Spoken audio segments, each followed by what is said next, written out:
Hello दोस्तों, राधे राधे। हम सुनाने जा रहे हैं आप सबको एक चुटकुला नाच गीत। कैसे लगे आप सब कमेंट में ज़रूर बताना।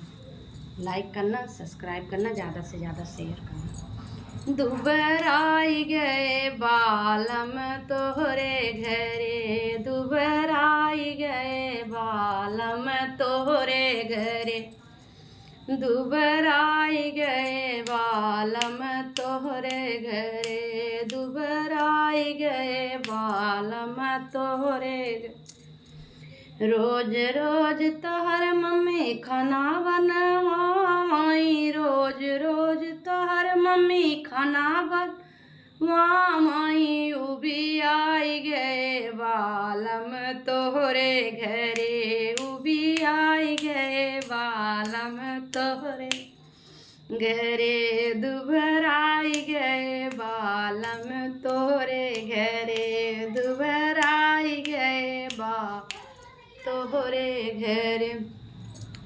रोज रोज तोहर भाभी बर्तन मजवाई, रोज रोज तोहर भाभी बर्तन मजवाई, उबी आई गए बालम तोहरे घरे, उबी आई गए बालम तोहरे घरे, दुबराई गए बालम तोहरे घरे, दुबराई गए बालम तोहरे घरे।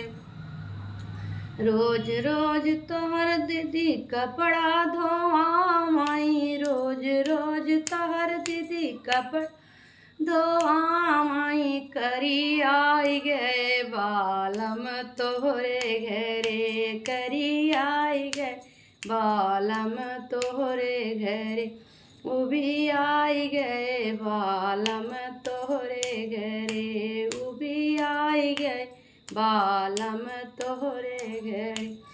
छोटका बिरन तुम तोरा काम करवाई, छोटका बिरन तोरा काम करवाई, नजर आई गए बालम तोहरे घरे, नजर आई बालम तोहरे घरे, उबी आई गए बालम तोहरे घरे, उबी आई गए बालम तोहरे घरे, उबी आई गए बालम तोहरे घरे।